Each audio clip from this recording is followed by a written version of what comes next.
Do you know about Association of Indian Management Schools?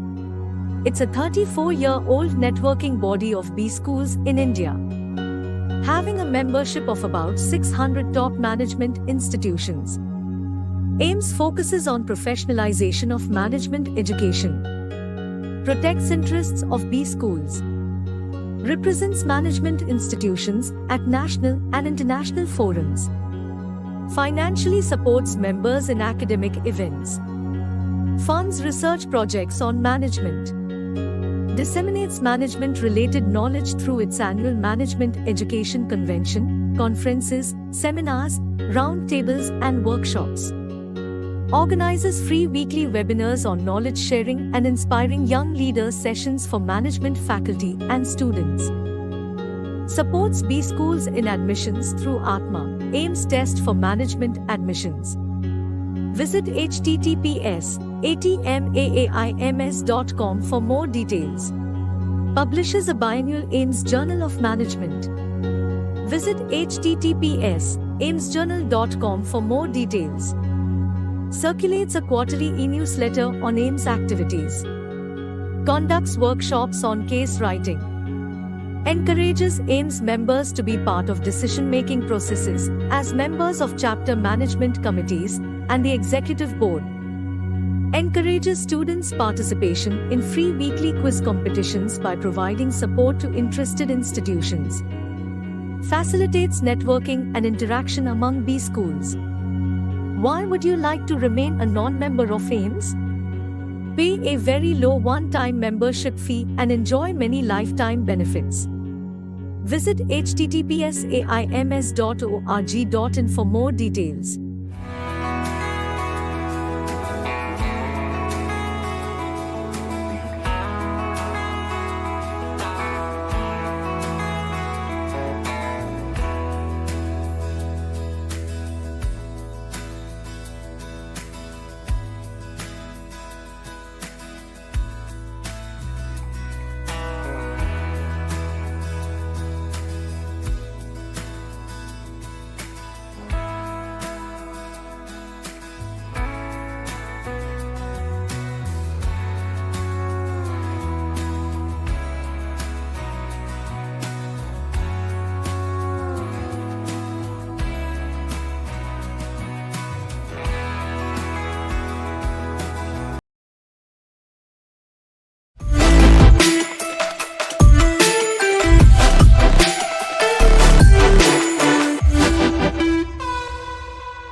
Good afternoon to all the well present here. A hearty welcome to all the participants. Those who are joined today for an interesting topic related to artificial intelligence. I think most of the people, nowadays looking for higher leadership, particularly in people those who are completing their post graduation from B school. Not only from the B school, even entrepreneurs, they're looking for a multiple location. They want to cross the geographical regions to expand their business. Anyway, that's the leadership also playing a major role. So happy to associate with EThames today. I'm Dr. Karuppasamy Ramanathan, working as a Dean School of Management in Hindustan University, Hindustan Institute of Technology and Science.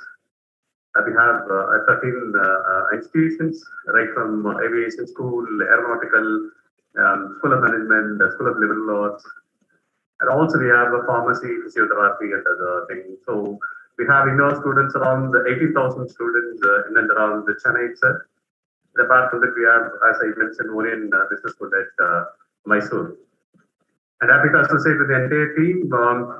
When you look into the basic terminology of artificial intelligence, people used to say, okay, the collection of technologies and the computer programs, or capacity of machines, and other things. The first and foremost thing, in the 1956 itself, a gentleman called Kapping, who has predicted the technological innovation and everything. He has mentioned a simple thing about it: the science of engineering of making intelligent machines. That's a definition he has given for artificial intelligence. Now, the capacity of the machines to employ algorithms with the day-to-day make choices similar to those of a human being. Now, Because of technology, whatever the decision, except the emotions and human touch, all other things, the machines are capable of doing it. That's the thing, the artificial started ruling. The best example, you can take all the business leaders in the world, you can take it, either it may be a Google, name any Apple and other things. They know how to, make use of the, AI. Now, the banks also started, the service industry also started utilizing the artificial intelligence just to capture the, the face index of the customers to measure the service satisfaction level at banks. And of course, AI is everywhere. Education is not an exception. One marketing, even particularly into the marketing analytics, particularly in the field of digital marketing and other things, that's also emerging. Of course, logistics. Though you're going to transmit the product from one continent to another continent, again, you need a support of technologies and other. When the www. World Wide Web, that was constructed right from the day one, the technology flourished like anything.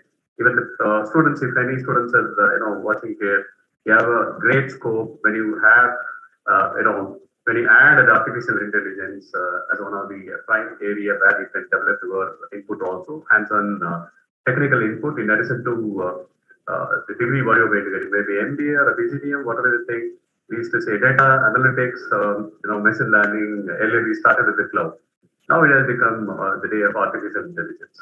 So if you have anything anywhere in your profile, if you mention artificial intelligence or data analytics related thing, maybe HR analytics, marketing analytics, even data scientists should be one of the highly paid jobs in the world. I think connecting that one with the leadership, I think we have an excellent speaker with us. I had a privilege to go through his profile and also, gone through his, the achievements in his LinkedIn profile, really amazing. I think we need we wish to recharge our knowledge and what is happening on the other side of the world, particularly on the top of the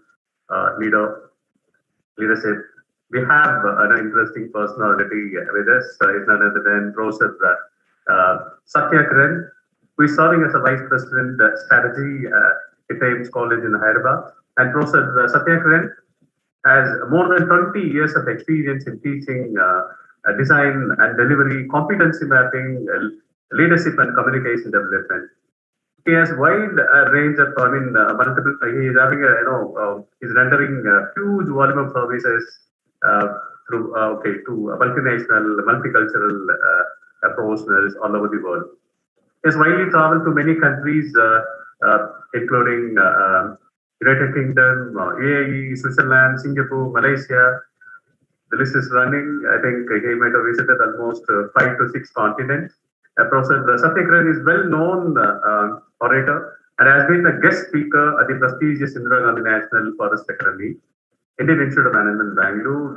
He has pivoted several corporate leadership and communication workshops. He was one of the prestigious, rewardee of IBM, and they host the Great Mind Challenge, TICMAC. Even I checked that video and the other thing is quite interesting. So thank you, sir, for reflecting your ideas and thought process. And one of his, crowning was when he was invited by Harper Collins India to moderate Sir Jeffrey Archer's talk as part of Indian promotional tour for his latest bestseller, Brighter Than Squad. It was happened in March 2015. He was selected by the US State Department to be a part of super prestigious global entrepreneurship summit held in the year 2017, which was inaugurated by Prime Minister Narendra Modi and the special advisor to the President of the United States, Ms. Ivanka Trump. The moderator panel discussion featuring Sasi Tharoor, recently creating future-ready education. He was also a master of ceremony for an entrepreneurship dialogue featuring Mr. John Kelly, former PepsiCo and Apple CEO. I think the list is running. Due to paucity of time, I have to pass over here. I think the youngsters, those who are in the online, you must inspire plenty of things. You see the profile, you start from the close association with the entrepreneurs, the journey of multitasking, And then, again, listening to the, big giants like Sasi Tharoor and other people, you see the versatile personality. I'm also lucky enough to be a part of AIMS today's session. I'm also very eager to listen to Prof's. So, my sincere thanks to AIMS for organizing a series of programs. It's not easy to host event every week. I think over to the speaker, Mr. Satya, sir.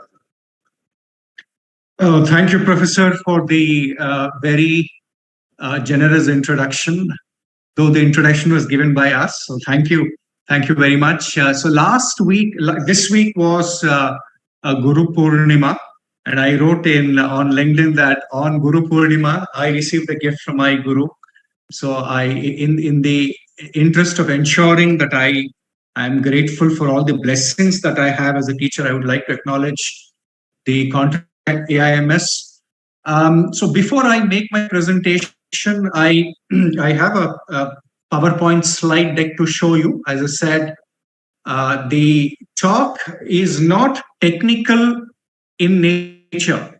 I am not a technology guy. I'm not an engineer. But what I do as a management teacher is understand the impact, the seen, the unseen, the invisible, and the underlying impact of technology on society, on governance, on public policy.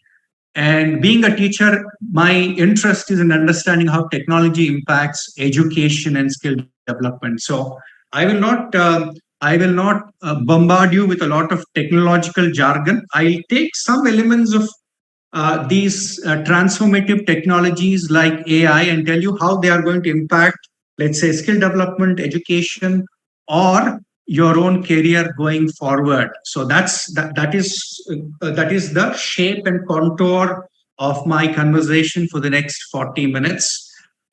Before I get into the actual presentation, I want the participants to look at this image. This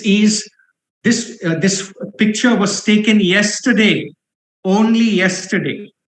The Telangana government had organized a technology summit yesterday, which featured a world-renowned neuroscientist by name Dr. Anil Seth. And when he was asked what is the danger of AI to the world, it is this image that he showed to us. And what does it say? It says very clearly that we have evolved from an ape to where we are today. Right? If you look at that, the progression of humankind is very clearly depicted in this picture. Right? As long as the human was willing to do labor, as long as he was willing to go around and build societies, he was prospering. But the moment technology started dominating his life, the last one, if you look at the picture at the right end, technology, social media, and mobile have started interfering with our lives. And the neuroscientist said, we are humans because we build social communities. And the moment you stop building a community, the humankind goes down, right? So there is a term for this in science. It's called atrophy or sarcopenia, which means if you do not use your brain, if you do not use your mind, if you do not use your body, your brain, mind, and body will wither. It will lose its energy, it will lose its vitality, and eventually all those things will go to waste. So my first request to all the students, all the faculty is this: artificial intelligence or technology or whatever it is, the latest iterations of technology can do more harm than they can do good to us. Very, very important. I told you the term is called sarcopenia. Sarcopenia, which clearly means that which you do not use, you lose.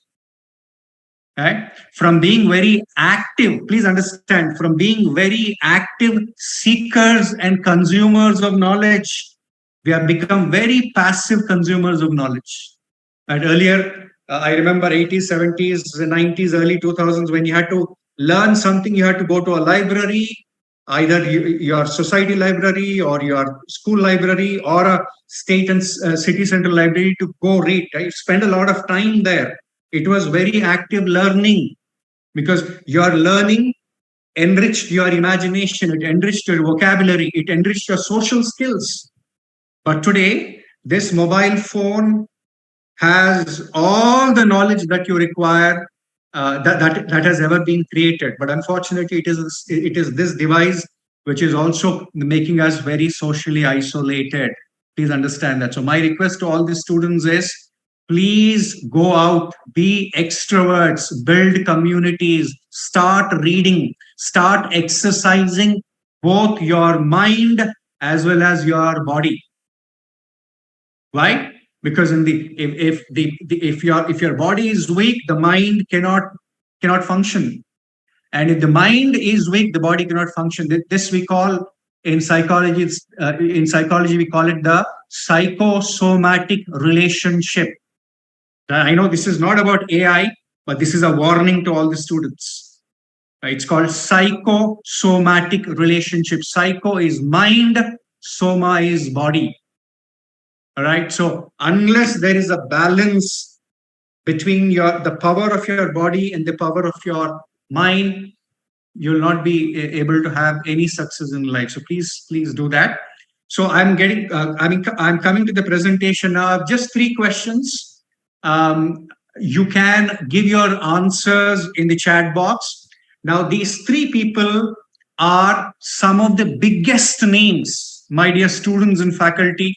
If you want to understand artificial intelligence, if you want to understand artificial general intelligence and other disruptive technologies that are creating a lot of chaos and hope in the world today, you have to follow the works of all these 3 people. So very simple 3-question quiz. Don't use Google Lens. Try answering it without consulting anybody or anything. The first question is this: who is the gentleman in the picture? The biggest name in the field of artificial intelligence is this gentleman, Sam Altman. Sam Altman is the founder and CEO of OpenAI, and OpenAI's creation ChatGPT-3 and ChatGPT-4. Both of them are revolutionizing the world of technology. Very well. Good. A slightly difficult question is this: who is this gentleman, please? Demis Hassabis. Demis Hassabis is the founder and CEO of a company called DeepMind, which is a lab owned and operated by Alphabet, which also owns Google, right? And they're doing, and if you thought ChatGPT-4 was powerful, my dear faculty and students, if you think ChatGPT was revolutionary, then wait for Google's Gemini. Google's Gemini artificial intelligence chatbot is in the testing stage. Even in the testing stage, it is at least 1.5 times more powerful than ChatGPT-4. Imagine the kind of world we are entering into, right? The answer is Demis Hassabis, the CEO of a company called DeepMind. All right, last question. Last question is this: anyone else? This man is called the grandfather of artificial intelligence. And it's not Alan Turing, by the way. This man is called the grandfather, the grand old man of artificial intelligence. Any idea? Raker's wheel.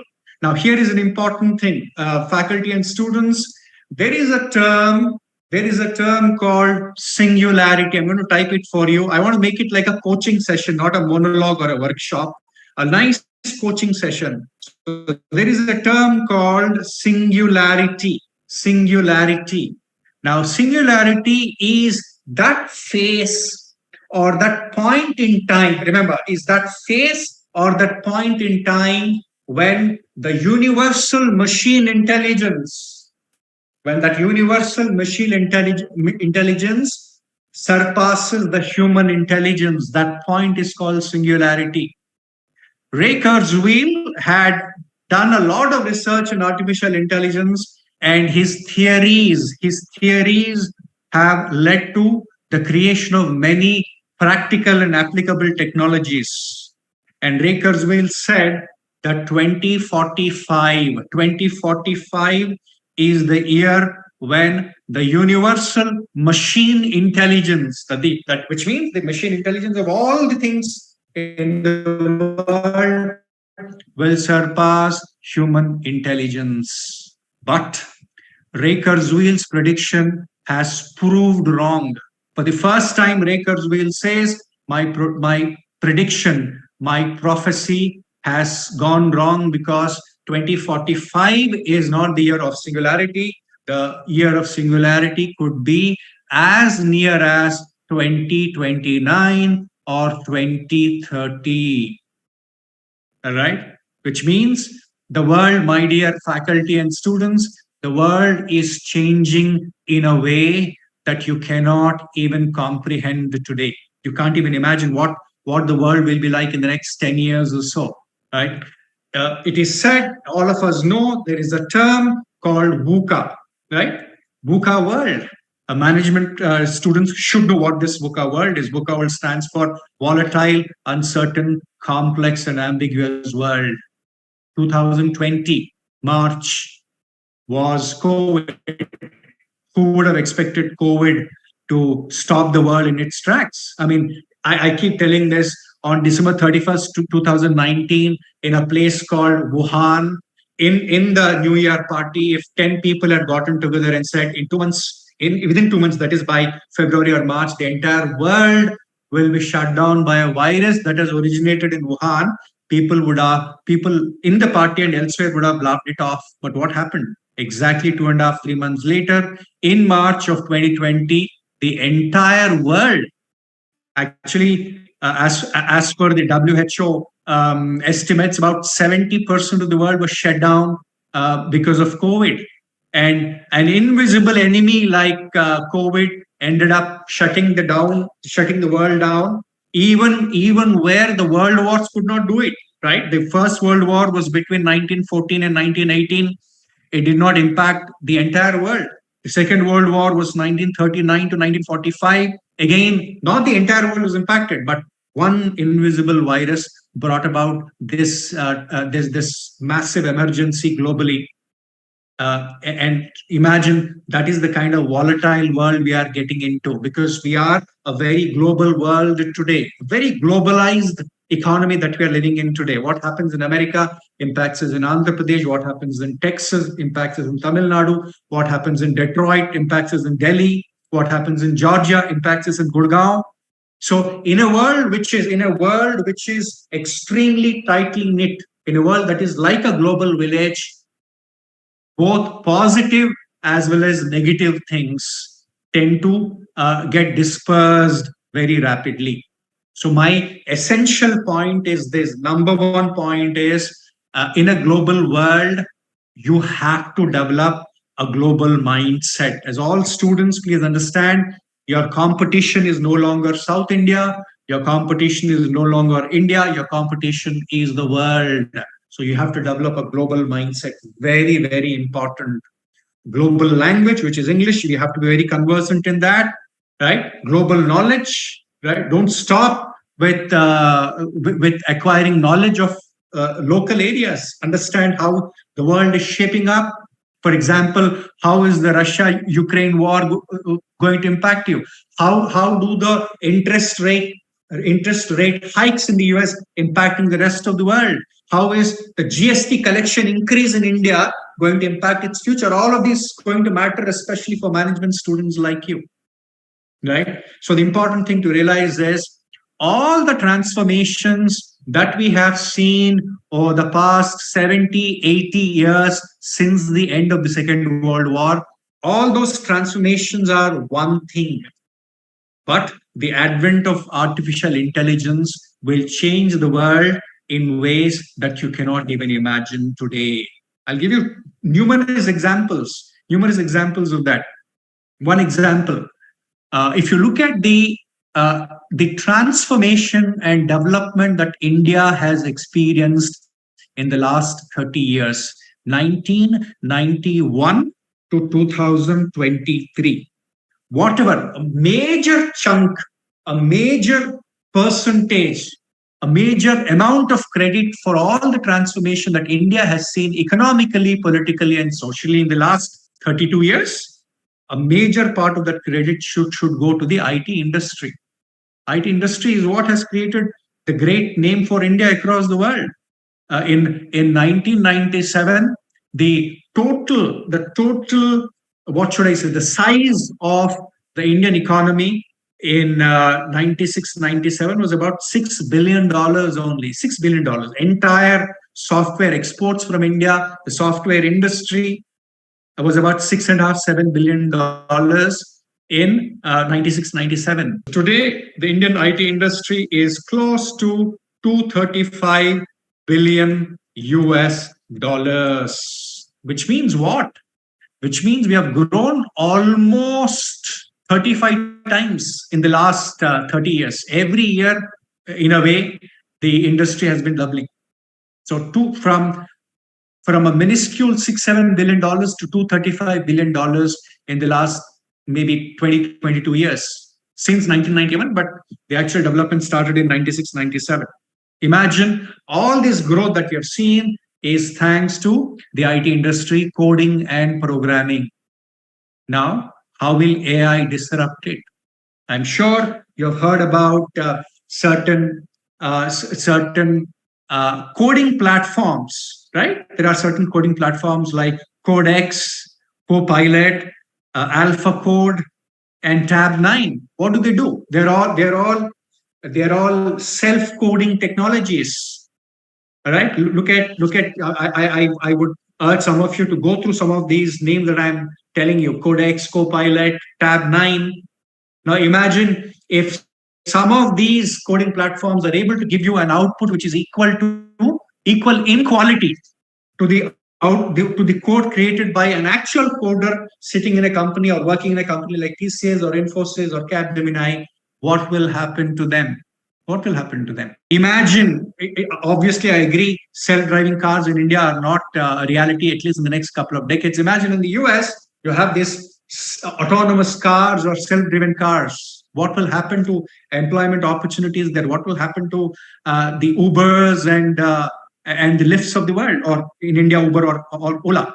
So technology is definitely, especially artificial intelligence and generative intelligence, is transforming the world in very, very, very profound ways. In fact, I don't know how many of you follow this company called NVIDIA. So NVIDIA is the company is the GPU, the chip manufacturing company, and the CEO and founder of NVIDIA said, "Software will eat the world." He says, "Software will eat the world, and AI will eat software." Imagine that. So there is, for all the benefits that AI is promising to us in the field of education or medicine or in many multiple areas, there is also a downside that we have to be aware of. And what should you do as students and as faculty? You know that the onslaught or attack of artificial intelligence is something that you cannot avoid. All of us know that.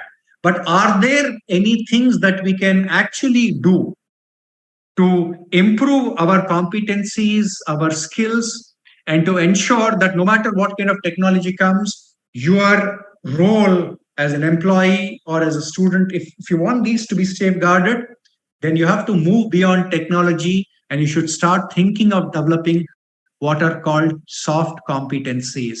So my presentation is actually about what are those skills, what are those competencies that you require as students and faculty so that you can face the attack of artificial intelligence. But before I come to that, one more image.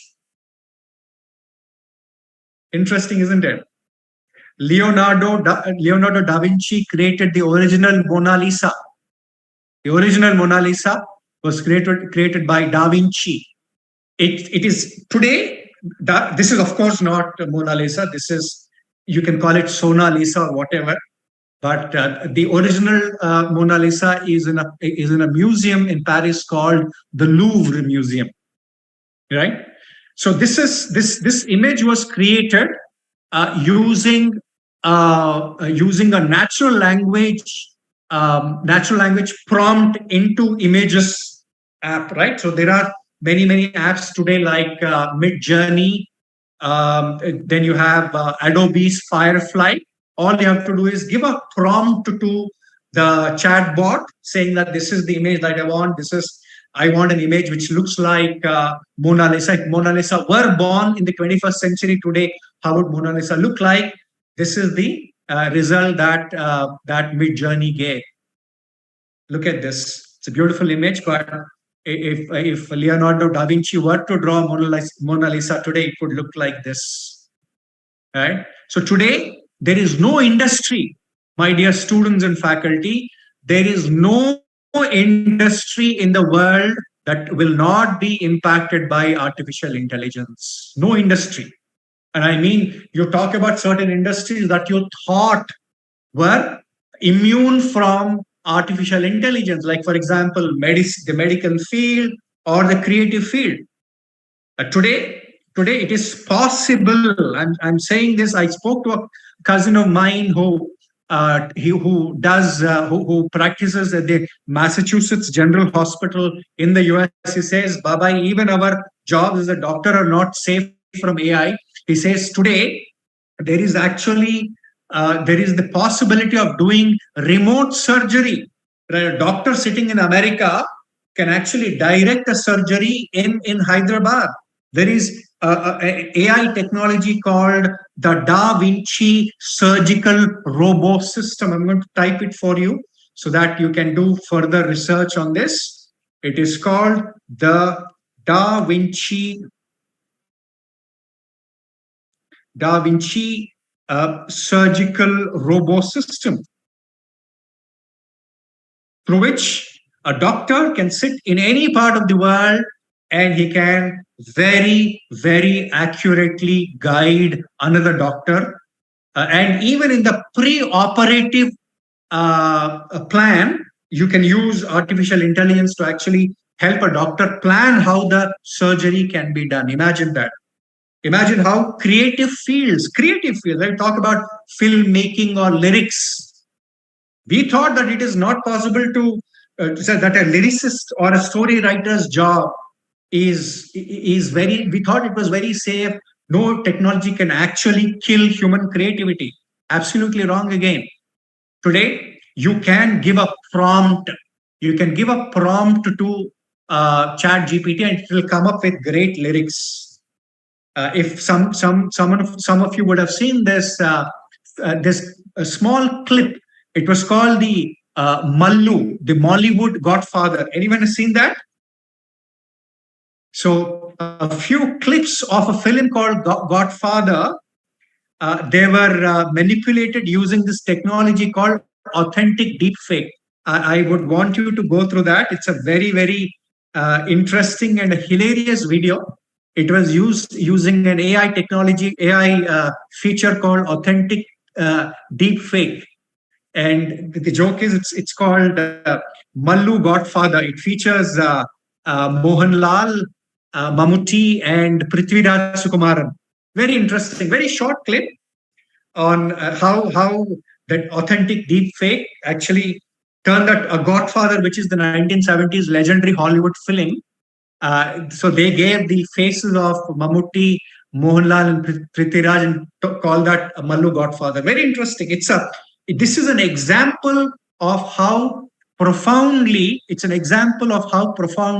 AI is transforming our lives. I told you about how coding jobs may be impacted, how a doctor's role may also become very obsolete. Talk about banking industry. Today, you already have the fintech industry. Fintech industry is transforming the way traditional banking is being done. Right? What was a bank earlier? It was a physical location. Somebody gave a deposit, that money was given as a loan to someone else. There was a gap between the interest rate paid to the borrowers and interest that was given to the lenders and the borrowers. This arbitrage was the bank's survival money. But today, fintech can actually disintermediate banks, believe me. They might as well disintermediate banks, may not be now, maybe in the next 10 years. Once the banks have access to a credit score of an individual, once there is a consistency of repayment of that customer, any fintech company can actually use that data to offer him or her the same terms of lending as a bank does. What will happen to banks? What will happen to banks which have a brick and mortar? All banks have staff, banks have a building to take, they have operational expenses. All of that is taken away by a fintech, which is run as a small software can actually impact banking industry. Right? You also have the examples of AI. There is actually a major problem in AI. It's called the hallucination problem. I'm going to come to the actual presentation. I mean, the what you require to beat AI in a little minute. AI today creates a problem called the hallucination problem. So what is the hallucination problem? You type something on, you want some input from ChatGPT. You believe you believe that the output that ChatGPT is providing is great, but ChatGPT is providing information thinking that the information that it is providing you is correct, because even artificial intelligence does not have accurate answers. It does not have accurate answers at all. And imagine if this information generated by a chatbot is considered to be authentic and it gets spread. It can create social problems, political problems, economic problems across the world. It has happened. It is already happening. So artificial intelligence chatbot is not like knowledge God. It's not like all the information that it is providing you is authentic. We have already seen the Twitter troll army today. The Twitter army today. They know how to scientifically spread misinformation.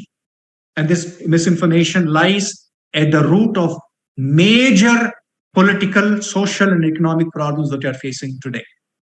Right? Talk about another example. Only this morning, I read a news article about some very prestigious UK universities, right? Oxford, East Anglia, St. Andrews universities in the UK. They had to ban 445 students, right? 445 students were caught plagiarizing an essay.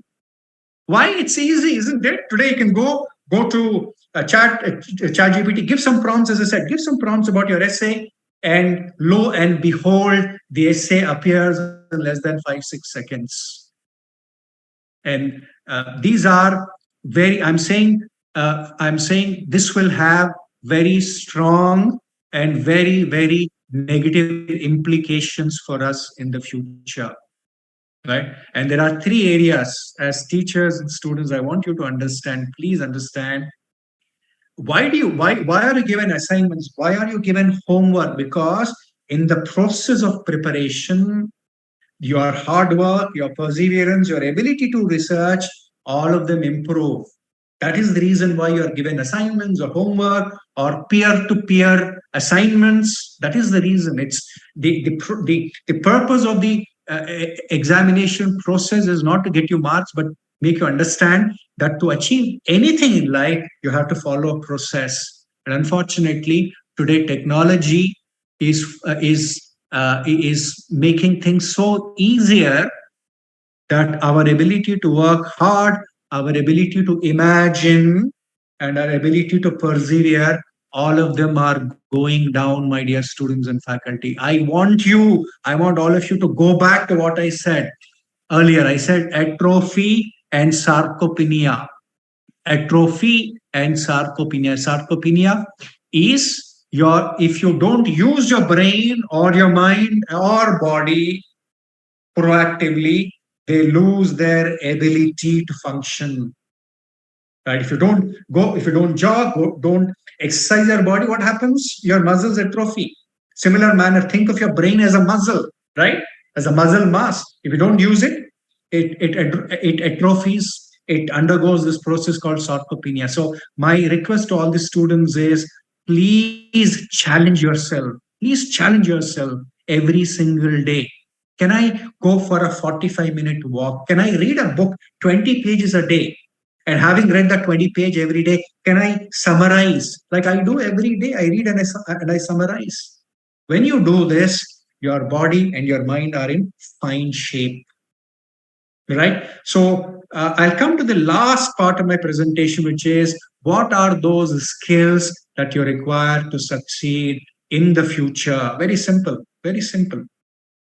So I gave you a very pessimistic view. Agree? I gave a very pessimistic view of how technology, how artificial intelligence. What are those, Dr. Mihika? 2 words you said? Okay. The first one is called atrophy. First one is called atrophy. The second one is called sarcopenia. Those 2 words. Okay. So I gave you a very pessimistic, not very optimistic view of how AI, general technology is impacting us. A lot of students come to me, their question, because I also do a lot of career counseling, students come to me and say, but sir, what will be my future? What will my future be like? This jobs are going down, IT industry is struggling. My answer to them is, to all the students here who are listening to me is, my dear students, all of you are exceptionally lucky. I mean it. All of you are exceptionally lucky to be born in India. A majority of you will build a career in India. All of you are lucky. Why do I say that? Today, India is the 3rd largest economy in the world. We are a $3.75 trillion economy. $3.75 trillion economy. In 1991, when India became a liberalized economy, we were a $330 billion economy, which means last 32 years we have grown by 10 times, 10x in the last 10 years. Ask your parents, students, ask your parents, how were the 1980s, 70s, and 60s? We were living in an India of acute scarcity. Acute scarcity. Getting an LPG connection was a big deal. Having a color TV at home, forget about color TV, having a black and white TV at home in the 1980s was considered a big deal. In the 1980s, if you got Chetak bike, right, it was considered a mega rich thing, right? In those days, Bajaj, which used to manufacture Chetak, there was a waiting period of almost 3-4 years. So we were in an India of acute scarcity. But today, we live in an India of prosperity and abundance. You're lucky. Your generation is exceptionally lucky. But, and here is the most optimistic part of the presentation. We are a $3.75 trillion economy today. We are a 5th largest economy in the world. By 2030, we will become the 3rd largest economy in the world. We will be a $9 trillion economy, or $8.5-9 trillion economy in the next 7-8 years, which means you'll have massive employment opportunities. Tech or no tech, AI or no AI, a majority of Indians like you will have massive opportunities in the future. Number one, that's one of the reasons. Number 2 reason is more than 65% of India's population, my dear students, more than 35% of India's population is under the age of 35.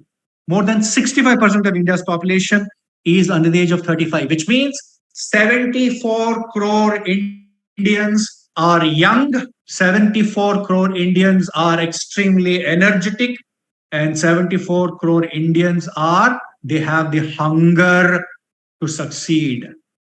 And it is this young population that will drive India's growth. This is one advantage. The other advantage we have is while India has a young population, the rest of the developing world, the rest of the developed world, including the US, China, Japan, Germany, and Russia, they have aging populations. Japan is actually such an old nation. It is becoming so old that they do not have people to support their pension system. Japan is so old that Japan is called an adult diaper nation. Adult diaper nation, right? They don't have young people, very old people. So maybe in within a decade, the Japanese will begin calling Indians to their country to work there and contribute to their economy. America already invites a lot of Indians. China, because of its one-child policy, China began its one-child policy in 1979, 1980, because of which they are suffering today. They don't have enough young people. What does it mean? For the next 40 years, till 2059, India will have this advantage of having a young population. And this phenomena is called demographic dividend. It's called demographic dividend. My dear students and teachers, we will have a demographic dividend till 2059, 2060. If we do not skill our youngsters well, if we do not give them the right competencies, if we cannot train them to have the right confidence and self-belief, we will be wasting these next 35, 40 years. And that is why I think teachers like me, teachers like Sir, teachers like Prasad Rao Sir, and organizations like AIMS have a greater role to play in not just imparting the right kind of skills to you, we also have a role in building our nation. And that's why I think all of us should applaud ourselves for doing a great job. The final part of my presentation, my dear students, is about what are those skills and competencies that you require to succeed. Okay, so Likith has a question. Likith, I'll take your question later because I'm strictly told I have less than 2-3 minutes. So what are those 6-7 competencies that you require to succeed? If you want, we don't have enough time for that. I'll run through those 6-7 points and I'll tell you where you can do more research on that. So this 6-7 points are based on the work of a professor at Harvard. His name is Tony Wagner. Anthony Wagner, please. Anthony Wagner has done a lot of research on competencies of the future. And Anthony Wagner says these are the 6-7 skills that you require. I'm going to quickly go through them so that I can answer your questions in the Q&A. The very first competency, my dear students, that all of you require is entrepreneurial and innovation mindset. Entrepreneurial and innovation mindset. You have to develop an entrepreneurial mindset. What does it mean? It means taking responsibility for the work that is assigned to you. Taking responsibility, actually going beyond. It actually means thinking like an entrepreneur. I'm not suggesting even for a minute that all of you should try to become entrepreneurs or business people. That is not my point. My point is all of you should start thinking like entrepreneurs, just like an entrepreneur thinks, just like an entrepreneur does, just like an entrepreneur has fearlessness and a desire to make a difference to himself and to the world around him. You should also develop entrepreneurial and innovation mindset. Entrepreneurship, the word comes from a French word called entreprendre.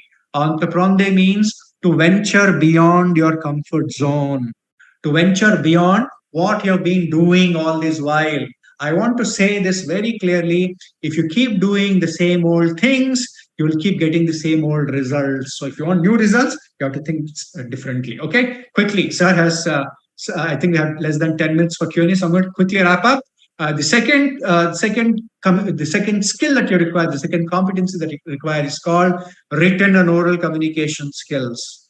Should we even say this? Should I actually tell you? Have you not been knowing that written and oral communication skills are important? They are important, but why are we saying this? Because in the age of internet, in the age of social media, your communication skills are getting they're getting damaged very, very badly. So please focus on written and oral communication skills. Read good old books. Read good old books. Analyze what you have read and start writing. LSRW. Listening and reading are the input factors. Speaking and writing are the output factors, which means the more you listen and the more you read, the better is your communication skills. I do a lot of corporate consulting. I keep telling my clients, whether in the college or elsewhere, there is a saying which is, thou shalt communicate well and thus shalt thou rule the world. Third one, accessing and analyzing information. My dear students, today, Guru Google has more knowledge than anyone else in the world. Uncle Chat GPT will have more knowledge than Guru Google. So knowledge does not matter. What matters is wisdom. What matters is, now that you have the knowledge, how do you use the knowledge that you have to create solutions? That is very important. Everybody has knowledge today. 20 years ago, only those people who spent time in the library, only those people who spent time in the company of learned people had knowledge. But today, all you have to do is click and you have answers. So all of us are standing on ground zero as far as knowledge is concerned. Everybody has the same knowledge. So knowledge does not matter. Knowledge matters, but knowledge alone does not matter. You need to translate. The knowledge into some kind of wisdom that will help you make better decisions and better outcomes. Okay. The last two slides, critical thinking and problem solving. Critical thinking and problem solving. Please understand critical thinking. What is critical thinking? Critical thinking means the ability to not accept everything that is thrown at you as the gospel truth. You should try asking questions. Is this right? Is this genuine? Is there anything that I can do to solve this problem? Critical thinking. And how does critical thinking, how is critical thinking fostered? How is critical thinking promoted? Albert Einstein had a wonderful quotation. He said, and this is very relevant to us also, he said, whenever I wanted the answers to my questions, I told myself, ask the right questions and the answers will follow. And Albert Einstein said, the question is the answer.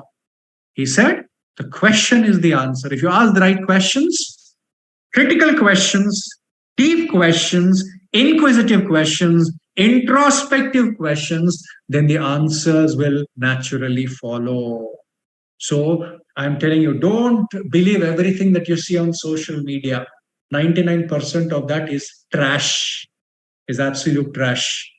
And I anyway don't trust a society where TikTok influencers and Instagram influencers are more influential than good old teachers like me. I don't trust any society like that. All right. And the last one, my dear students, is this: agility and adaptability. The world is changing, technology is changing the world. What was correct yesterday, what was a certain thing yesterday is no longer certain today, because we live in a volatile, uncertain, complex, and ambiguous world. And the only way to succeed in this world is by being agile and by being adaptable. All right. So thank you very much, sir, for the opportunity. I hope I've been able to make some impact on the students. It was nice. I mean, I deeply appreciate the opportunity. I take every presentation very seriously because someone trusts me, someone has trusted me to ensure that I spend 1 hour with the students well. So thank you, sir. Thank you so much, sir, for your wonderful session. I think the 3-decade journey what you made right from 1991, you mentioned about 330 billion to 7.5 trillion US dollar economy. I think that's a marvelous thing. And there are many other stories also come to your mind. I think the transformation you mentioned in 30 years, that's really wonderful. And the strength we have, always we used to look into China as a big brother, but you have mentioned about the advantage what we have in near future. That's not only for next decade, almost you mentioned up to 2060. I think it's a strong message for the youngsters. If we're able to make use of the mind and the body, particularly mentioned about it, and the last point you mentioned about agility also, if the youth is able to make use of their mind and the fitness body and agility, okay, they can rule the world. I think we have many people, sitting on the top of the leadership role in many upcoming AI-based companies. And the coding platform you mentioned as one of the specific things in that, it's an interesting case study. What we used to use it, Alpha Code and Codex and other things.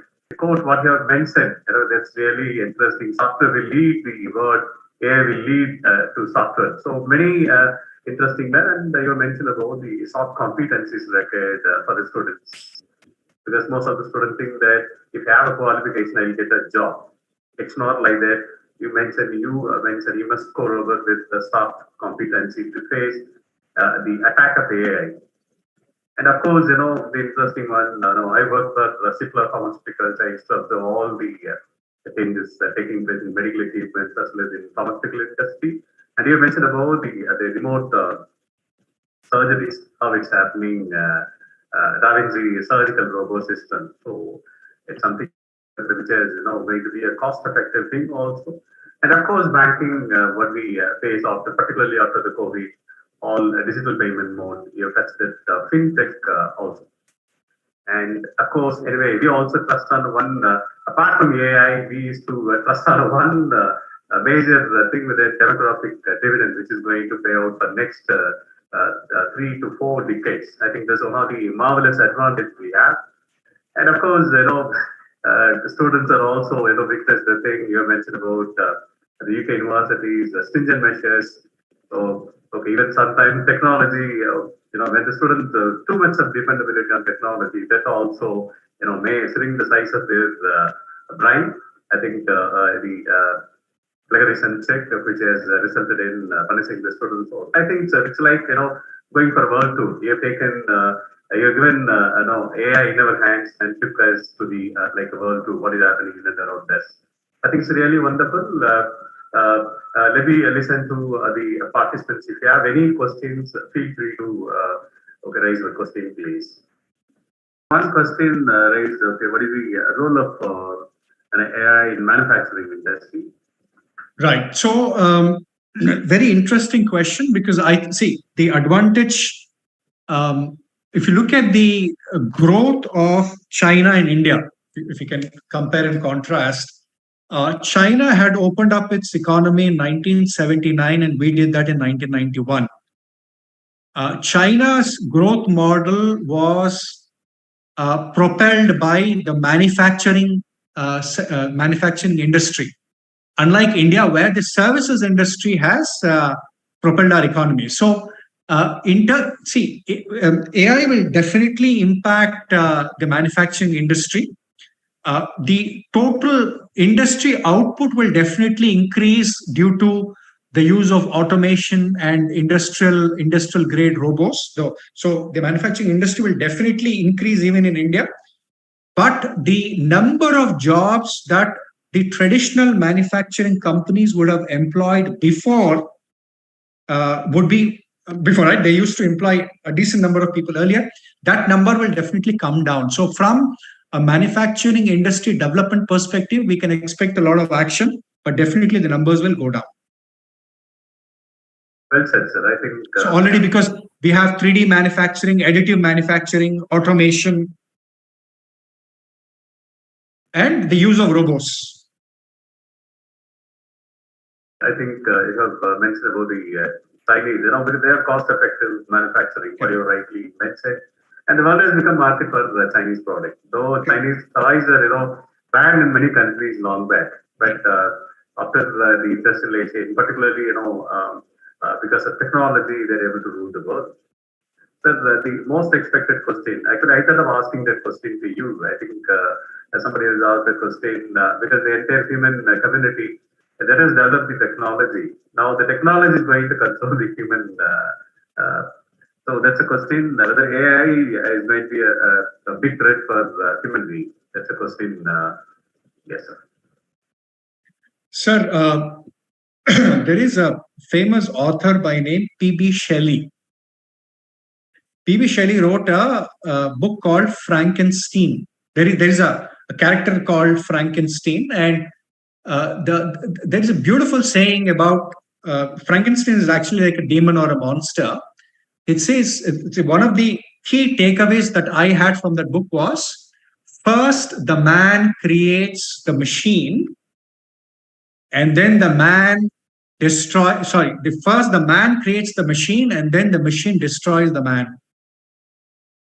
So the point is, if we don't use artificial intelligence well, if AI technology is in the hands of bad actors, then it will create a lot of trouble, right? For example, I'll tell you, Sam Altman was in India last month. He was in Delhi last month. He was asked a similar question, and he could not give a direct answer to this. So if people like Sam Altman or Steve Wozniak, the co-founder of Apple, could not answer this question convincingly, I don't think I can answer this question as to whether it's a blessing or a bane, whether it's a blessing or a bane. But one thing I can tell you is there is now a strong campaign in Western Europe and America that AI should be regulated, which means that we can expect that the haphazard development of AI will not happen, which hopefully means that AI will be used for good purposes. I think you have given a wonderful answer. But if anyone started from the first minute to last minute, sir is added a psychology part also for the AI. Whenever throughout the session, you see lots of concepts, the practicable things are suggested. I think adding some flavor to that, sir, I think AI, you added psychology. So if I able to apply your psychology, you'll have a better control over your technology and whatever the name you're going to call it as a chat GPT or AI.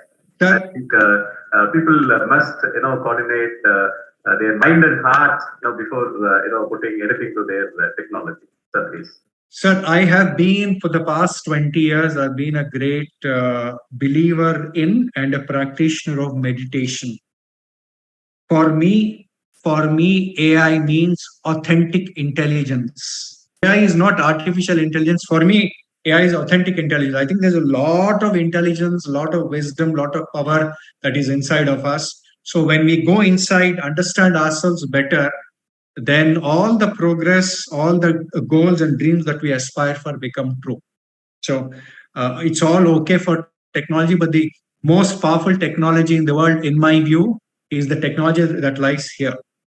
The human mind is a great technology. I think the moment we start using it well, we can see a lot more progress and growth in the world. Rightly said. Even if you want to study the storage capacity of brain, you reckon more than 137 years, people used to say.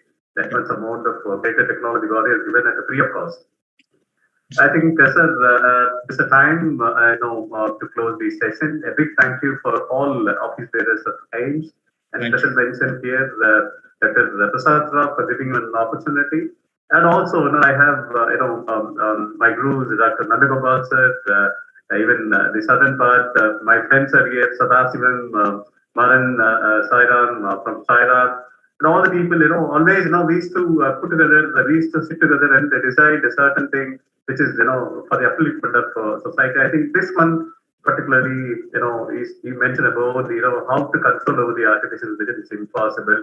But there can be some regulatory part, regulation, maybe a global level enactment, legal enactment, protecting the interest of the human being. I think that will add value for regulatory utilization of artificial intelligence, which may not create any restrictions to the human society. I think this is a time to give a big thank for our chief guest for spending a wonderful time. Thank you, sir, Satya Kiran, sir, for being a part of our wonderful knowledge sharing session. Thank all the office bearers, and of course the end beneficiaries, the people those who joined with us through this meeting. I hope to meet you in some other occasion. Keep on joining for our knowledge sharing session, which will give you a wonderful inquiry to the latest and speakers like Satya sir. Thank you. Thank you, sir. Thank you very much. Thanks.